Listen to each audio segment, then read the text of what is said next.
ہر انسان یہ چاہتا ہے کہ وہ اللہ سے کنیکٹ ہو جائے، وہ اللہ کے لیے اپنی زندگی گزارنا سٹارٹ کر دے، بٹ تنہائی کے گناہ انسان کو کبھی بھی اللہ کے ساتھ کنیکٹ نہیں ہونے دیتے۔ اللہ رب العزت سے اسٹرانگ کنیکشن کے لیے جو چیز زیادہ فائدہ مند ہے وہ یہ ہے کہ آپ تنہائی میں عبادتیں کرنا سٹارٹ کرتے، آپ تنہائیوں میں اللہ کا ذکر سٹارٹ کرتے، تنہائی کے گناہوں سے بچنے کی ہر ممکن کوشش کریں۔ تقریباً 1-2 ہفتے کے اندر اندر آپ اللہ کا تعلق فیل کریں گے، آپ کو ایسا لگے گا کہ یار میں اپنے اللہ کے لیے کچھ کر رہا ہوں۔ اللہ رب العزت سے انسان کو جو چیز دور لے کر جاتی ہے بہت تیزی کے ساتھ، وہ تنہائی کے گناہ کہ ایک انسان بیٹھے بیٹھے لیٹے لیٹے تنہائی کے گناہوں میں ملوث ہو جائے، سو اس سے تنہائیوں میں بڑی لذتیں ملتی ہیں، بڑا آرام اور سکون اسے گھیرتا ہے، لیکن اللہ کا تعلق آہستہ آہستہ ضائع ہوتا چلا جاتا ہے۔ تو اللہ رب العزت سے تعلق کو مینٹین رکھنے کے لیے، اللہ رب العزت کو اپنے دل کے قریب رکھنے کے لیے ضروری یہ ہے کہ آپ تنہائی کی عبادتوں کو اسٹرانگ کرتے۔ آپ کے پاس کچھ ایسا ٹائم ہونا چاہیے جس میں آپ اور آپ کا رب، تیسرا کوئی نہ ہو، پھر چاہے وہ ٹائم آپ عبادت میں گزاریں، کچھ سیکھنے میں گزار دیں یا اللہ کو یاد کرنے میں گزار دیں۔ تم سوچ بھی نہیں سکتے کہ تمہارے ہاتھوں سے جو گناہ ڈیلی بیسس پہ ہوتے ہیں نا، وہ اندر سے تمہیں کس حد تک تباہ کر چکے ہیں۔ تمہیں اللہ یاد نہیں آ رہا، تیرا دل نہیں جوڑ رہا اللہ سے، تجھے نہیں پتا کہ ڈیلی بیسس کی چھوٹی چھوٹی بے حیائیوں کو کرنے کی وجہ سے تو کس سٹیج تک آ پہنچا ہے کہ آج جب اللہ کی بات تیرے سامنے ہوتی ہے تو تیرا دل تنگ ہو جاتا ہے۔ ایک اسلامک لیکچر، ایک اسلامی ویڈیو پوری نہیں دیکھ پا رہا، 5 نمازیں فرض تھی تجھ پر، لیکن تو صرف جمعے کی پڑھ رہا ہے، عید کی نماز پڑھ رہا ہے، وہ بھی فارمیلٹی پوری کرنے کے لیے۔ لوگ پڑھ رہے ہیں تو تم بھی پڑھ لو، سکوپ چل رہا ہے۔ تیرے گناہوں نے اور بے حیائیوں نے تجھے تیرے فرائض سے غافل کر رکھا ہے۔ تو جب بھی کوئی تجھے میسج کرے نا کہ hi hello how are you, کیسے ہو تم، تو کہتے رہو کہ میں ٹھیک ہوں، لیکن تو ٹھیک نہیں ہے بھائی۔ اگر تو اللہ کے ساتھ نہیں ہے نا تو ٹھیک نہیں ہے، جھوٹ نہ بول۔ اب تیرے پاس ایک ہی موقع ہے کہ چھوڑ ان گناہوں کو، ان بے حیائیوں کو، ان لوگوں کو جن لوگوں نے تمہیں اللہ اور اس کے رسول سے دور کر دیا، جن لوگوں نے تمہارا ٹائم ضائع کیا، اور اسپیشلی ان لوگوں کو جن لوگوں نے تمہیں اپنی عادت ڈلوا کر تیرے دل سے اللہ کے جذبے نکال دیے، سچی جھوٹی کہانیاں سنا کر تیری زندگی کو خراب کر دیے۔ اب آ اللہ کے پاس اپنا ٹوٹا ہوا دل لے کر، آ اللہ کے پاس اپنی بکھری سوچیں لے کر، اور اللہ سے بول کہ اللہ میری بس، میری توبہ۔ آج کے معاشرے نے عزت دی بھی تو کسے دی؟ پیسے والے کو۔ تالیاں بجائی بھی تو کس کے لیے بجائی؟ جو اپنی اداکاری کے جوہر دکھا رہا ہے، اوٹ پٹانگ حرکتیں کر رہا ہے، گھسے پھٹے ڈائلاگ اپنے لبوں پر سجا کر اپنا سینہ چوڑا کر رہا ہے۔ ناچنے گانے والوں کو اتنا آئیڈیلائز کیا جا رہا ہے، ان کے فیک گلیمر کو اتنا بڑھا چڑھا کے پیش کیا جا رہا ہے کہ جیسے یہ لوگ دوسری دنیا سے آئے ہوں۔ یار جس بندے کو فیم حاصل کرنے کے لیے اپنی بہن، بیٹی اور بیوی کو سامنے لانا پڑ جائے، جو بندہ یا جو بندی اللہ کی نافرمانی کو دنیا کا اسباب بنا لے، اپنی زندگی کا کرائیٹیریا بنا لے اور اسی سے کما رہا ہو، حرام حلال کی تمیز نہ کرے، جنت دوزخ کی پرواہ نہ کرے، قبر، آخرت، میدان حشر، اللہ کا سامنا، کسی چیز سے بھی اس کا کوئی لینا دینا نہ ہو۔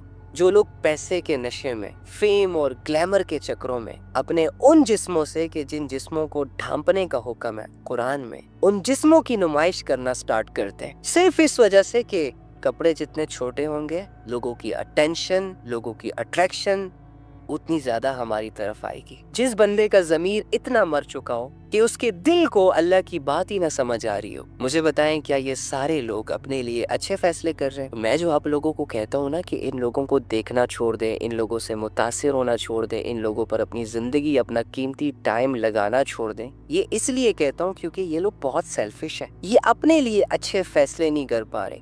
اللہ رب العزت اور آپ کے درمیان جو دوریاں ہیں، اسے صرف آپ ہی ختم کر سکتے ہیں۔ اگر پورا دن گزرنے کے بعد بھی آپ کے پاس 5 منٹ نہیں ہے اللہ کے ساتھ بیٹھنے کو، اللہ کے سامنے کھڑے ہونے کو، اللہ کے ساتھ بات کرنے کو، تو آپ کو سارا دن یہی لگے گا کہ اللہ مجھ سے دور ہے، میں اللہ سے دور ہوں، اللہ میرے قریب نہیں آ سکتا اور میں اللہ کے قریب نہیں جا سکتا۔ اپنے فری ٹائم کو یوٹیلائز کرنا سیکھیں، کتابیں پڑھیں، اللہ کی محبت کا پڑھیں، اللہ کی رحمت کا پڑھیں، جن گناہوں میں آپ ملوث ہیں ان گناہوں کے عذاب کو پڑھیں، ان گناہوں سے انسانی زندگی جو ڈسٹرب ہوتی ہے وہ پڑھیں، تاکہ آپ کے پاس نالج آئے اور اس نالج کی روشنی میں آپ اپنے لیے ایک بہترین فیصلہ کر سکیں۔ بہت سارے نوجوانوں نے تنہائیوں میں گناہ کرنے کی وجہ سے اپنا اور اپنے رب کا تعلق ڈسٹرب کر دیا۔ انہی تنہائیوں میں اگر عبادتوں کو ایڈ کیا جائے، دعاؤں کو ایڈ کیا جائے، اللہ سے آوزاری کو ایڈ کیا جائے، سو یہ نوجوان لڑکا لڑکی بہت ایزیلی اپنے اللہ کے تعلق کو دوبارہ اپنے لیے ٹھیک کر سکتا ہے۔ آپ جو اللہ سے دور ہے، جو اللہ کو فیل نہیں کر پا رہے، آپ کا دل جو اللہ سے کنیکٹ نہیں ہو پا رہا، آپ جو اللہ سے بات نہیں کر پا رہے، ان ساری چیزوں کا ایک ہی ریزن ہے کہ میری اور آپ کی تنہائیاں ناپاک ہیں۔ ہم لوگوں کے سامنے مسلمان ہیں، مومن ہیں، اچھے ہیں، ویل سیٹلڈ ہیں، لیکن ہماری تنہائیاں بہت بھیانک ہیں۔ تنہائیوں کو پاک کرنے کے بعد اللہ رب العزت ہمارے دلوں میں آئیں گے۔ وہ چھوڑ کے چلا گیا، یہ ہو گیا، وہ ہو گیا، ایسا کیوں ہو رہا ہے، ویسا کیوں ہو رہا ہے، یہ تو آپ لوگوں کے مسئلے ہیں۔ لوگوں کے اندر وفائیں ڈھونڈ رہے ہیں، لوگوں کے اندر سنسیریٹی ڈھونڈ رہے ہیں، لیکن خود اللہ کے ساتھ کیا ہے، خود ہمارا اللہ کے ساتھ کیا معاملہ ہے، یہ آپ بھی جانتے ہیں اور میں بھی جانتا ہوں۔ پسندیدہ شخص ایک آواز دے، ضروری سے ضروری کام بھی چھوڑا جا سکتا ہے۔ اللہ اللہ ہو کر 5 دفعہ اپنے سامنے کھڑا ہونے کے لیے دعوت دے، اس وقت میرے کام امپورٹنٹ ہوتے ہیں۔ اس سے بڑا دھوکہ اور کیا ہوگا جو ہم اپنے آپ کو دیں؟ ہم تو روزانہ خود کو دھوکے دے رہے ہیں اور روزانہ اپنے آپ کو مطمئن کر رہے ہیں کہ کچھ نہیں ہے، سب ٹھیک ہے، سکوپ چل رہا ہے۔ ڈونٹ وری، تو اکیلا نہیں ہے اللہ کا باغی، پوری دنیا اللہ کی بغاوت پہ اتری ہے۔ کیا خوب موٹیویشن ہے یار، کیا زبردست حکمتیں ہیں ہماری۔ لیکن میرے بھائی مرنے کی دیر ایسے، میرے مرنے پر جو میرے سامنے حقیقتیں کھلیں گی نا، اس کو میں جھٹلا نہیں پاؤں گا۔ میرا ایک ایک گندا عمل، میرا ایک ایک گناہ مرنے کے بعد جب ڈراؤنی شکلیں اختیار کریں گی نا، اس وقت میں چیخ چیخ کے کہوں گا کہ میں نے یہ اعمال کیوں کیے تھے، میں نے ان راستوں کا انتخاب کیوں کیا تھا جو راستے انسان کو اللہ سے دور لے جاتے ہیں۔ میں ان لوگوں میں کیوں اٹھا بیٹھا تھا جو لوگ دنیا کے پجاری تھے، جو صبح و شام دنیا دنیا اور دنیا کی فکروں میں غرق تھے۔ میں نے کیوں وقت نہ نکالا اپنے رب کے لیے؟ اللہ رب العزت نے ہمیشہ میرے رازوں پر اور میرے گندے اعمال پر پردہ رکھا۔ جس رب نے اس حد تک میرے ساتھ نبھائی، میں پوری زندگی اس رب کے سامنے صرف 2 منٹ سنسیریٹی کے ساتھ کھڑا نہ ہو سکا ہو۔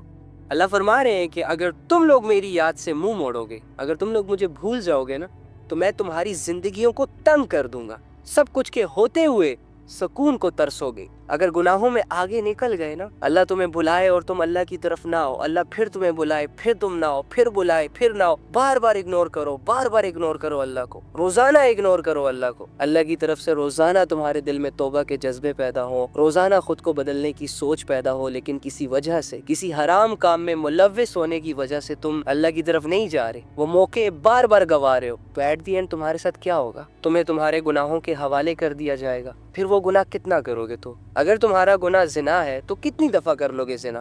اگر تمہارا گناہ جھوٹ بولنا ہے تو کتنا بولو گے جھوٹ، اور اس جھوٹ سے کتنی دنیا بناؤ گے؟ اگر تمہارا گناہ نماز کا چھوڑ دینا ہے تو تمہارے نماز چھوڑنے سے کس کا نقصان ہو رہا ہے؟ کسی کا بھی نہیں۔ اگر تمہارا گناہ حرام ریلیشن شپ ہے تو ایک دوسرے کے میسیجز سے کتنا ہنس لو گے؟ ایک دوسرے سے چوروں کی طرح کتنی دفعہ مل لو گے؟ اگر تمہارا گناہ بد اخلاقی ہے تو کتنے لوگوں کے سر توڑ لو گے؟ زیادہ سے زیادہ کتنی زندگیاں برباد کر لو گے؟ 10 20 100؟ دنیا میں تو انسانوں کی تعداد اربوں میں، کچھ نہیں کر سکتے بھائی۔ ان گناہوں سے تم کوئی بدلاؤ نہیں لا سکتے، کوئی چینج نہیں لا سکتے، سوائے اس کے کہ اپنی زندگی کو برباد کر دو، سوائے اس کے کہ تم اللہ کی نظروں میں خود کو گرا دو۔ جب تک آپ ان باتوں سے نہیں نکلیں گے کہ میرے ساتھ ایسا ہوا، ویسا ہوا، کیوں ہوا، نہیں ہونا چاہیے، تب تک آپ اپنے لیے اچھے فیصلے نہیں کر پائیں گے۔ آپ کو بھلانا ہوگا اپنا ماضی، ساری عمر اپنے ماضی کو یاد کر کر کے اپنے حال کو خراب نہیں کرنا۔ بہت سارے لوگ ہوتے ہیں جن کے اندر بہت ساری صلاحیتیں چھپی ہوتی ہیں، وہ بہت کچھ کر سکتے ہیں اپنے لیے، اپنے خاندان کے لیے، اپنی آخرت کے لیے، اسلام کے لیے، بہت سارے لوگوں کے ہدایت کا ذریعہ بن سکتے ہیں، لیکن چپ چاپ قسم کی زندگی وہ گزار رہے ہیں۔ کیوں؟ کیونکہ ان کے ساتھ ظلم ہوا ہے، کیونکہ مہینہ 2 مہینے پہلے ان کو ہرٹ کیا گیا، ان کا دل توڑا گیا، ان کو نقصان پہنچایا گیا، ان کو دھوکہ دیا گیا، اور وہ آج تک اسی صدمے میں، وہ آج تک اسی صدمے کو سوچتے ہیں، اس سچویشن کو سوچتے ہیں جس کی وجہ سے 2 مہینے پہلے تو چلو کسی انسیڈنٹس کی وجہ سے اس کی زندگی برباد تھی، لیکن آج یہ اپنی سوچوں سے، اپنی اوور تھنکنگ سے اپنے آپ کو برباد کر کے رکھ رہا ہے۔ اور بہت سارے لوگ تو اللہ کے تعلق کی وجہ سے بھی پریشان ہیں، اس وجہ سے بھی اللہ کے پاس نہیں آ رہے کیونکہ مہینہ 2 مہینے پہلے یا سال 2 سال پہلے وہ خوب اللہ کی عبادتیں کرتے تھے، بیچ میں کسی وجہ سے ان کا اور اللہ کا تعلق ڈسٹرب ہو گیا، ان سے گناہ ہو گئے، خطائیں ہو گئیں، غفلتیں ہو گئیں۔ اب وہ اس بات کو لے کر بیٹھے ہوئے ہیں کہ یار سال 2 سال پہلے ہم کتنی اچھی عبادت کرتے تھے، آج تو ہم سے ہو ہی نہیں رہی۔ حالانکہ ان سب کو چاہیے کہ گزرے ہوئے کل کے بارے میں یہ لوگ بالکل نہ سوچیں۔ اگر 2 سال پہلے اللہ کے ساتھ تمہارا تعلق سٹرونگ تھا عبادات کی وجہ سے، اور بیچ میں کچھ گیپ آ گیا، بیچ میں کوئی غفلتیں آ گئیں، گناہ آ گئے، نفس اور ہوس حاوی آ گیا، تو کوئی بات نہیں، آج میں رہ کر اللہ کے لیے ایک نیا سٹارٹ لے لو، ایک نئی زندگی شروع کر لو، نئی ایفرٹ سٹارٹ کر دو، نئی سٹرگل سٹارٹ کر دو، پھر سے سب کچھ ٹھیک ہو جائے گا۔ لیکن وہ منو خیالی بوجھ جو آپ نے اپنے کندھوں پر، اپنے سروں پر رکھا ہوا ہے، اسے اتاریں، ریلیکس ہو جائیں، اپنے آپ کو مظلوم سمجھنا چھوڑیں، کمزور سمجھنا چھوڑیں، کیونکہ یہ سوچیں آپ کو سست کر رہی ہیں، اور سستی شیطان کی طرف سے ہے۔ شیطان بہت اچھے طریقے سے جانتا ہے کہ میں نے ایک انسان کو کس جگہ سے ہٹ کرنا ہے۔ جہاں آپ اپنی ویکنس سامنے رکھیں گے نا، شیطان نے اسی سے فائدہ اٹھانا ہے کہ اگر اس کو میں ماضی کے خیالات، ماضی کے حالات، ماضی کی باتوں میں لے جاؤں تو اس کا اچھا خاصا ٹائم برباد ہو سکتا ہے، یہ اللہ سے بدگمان ہو سکتا ہے، مایوس ہو سکتا ہے، اپنی عبادات کو چھوڑ سکتا ہے۔ تو شیطان آئے گا اور تمہارے ذہنوں میں گزرے ہوئے کل کے وسوسے، خیالات، حالات، واقعات ڈال ڈال کر تمہیں یہ ریئلائز کروانے کی کوشش کرے گا کہ تم کچھ نہیں کر سکتے، تم اس قدر ٹوٹ چکے ہو، تمہارے ساتھ اتنے بڑے بڑے ظلم ہوئے کہ اب آگے کی زندگی میں تم سروائیو نہیں کر سکو گے، پراپر طریقے سے کچھ کر نہیں سکو گے۔ اور جب آپ اس بات کو مان لیں گے، جب آپ سوچیں گے کہ ہاں واقعی میں تو بہت مظلوم ہوں، ہاں واقعی میرے ساتھ تو لوگوں نے بہت برا کیا، تو آپ چلتی پھرتی لاش بن جائیں گے، آپ کا اچھا خاصا ٹائم برباد ہو جائے گا اور شیطان اپنے مشن میں کامیاب ہو جائے گا۔ یعنی آپ کو پریشان رکھ کر یا پھر آپ کو مایوس کر کے اس اللہ سے دور کر دے گا جو اللہ ہمارا رہبر ہے، جو ہمارے حالات بدل سکتا ہے، جو ہماری اسٹرینتھ ہے، جو ہماری پاور ہے، جس پر توکل کر کے میں دنیا کے بڑے بڑے میدان فتح کر سکتا ہوں، جس کا بھروسہ کر کے میں ہر آزمائش سے لڑ سکتا ہوں۔ جب شیطان انسان کو اس رب سے بدگمان کر دیتا ہے نا، مایوس کر دیتا ہے، پھر انسان کے لیے اللہ کو پکارنا مشکل ہو جاتا ہے، گناہوں کی معافی مانگنا مشکل لگتا ہے، نیکی کی طرف قدم بڑھانا مشکل لگتا ہے۔ تو میرے بھائیوں اور میری بہنوں، ایک ہی چیز لے کر آئے ہیں آپ اپنے ساتھ، اور وہ ہے وقت، اور شیطان اسی وقت پر اٹیک کرتا ہے، زیادہ سے زیادہ ضائع کرنے کی کوششوں میں ہوتا ہے۔ وقت کی قدر کرے، جو ہوا سو ہوا، جو درد آپ کو 2-4 مہینے پہلے ملے تھے نا، جو زخم آپ کو لگے تھے، وہ بھر چکے ہیں، اب ان کے بارے میں سوچ سوچ کر انہیں تازہ مت کیا کریں، نئی زندگی کی طرف قدم بڑھائیں، اپنے آپ کو کمزور اور مظلوم سمجھنا بند کریں۔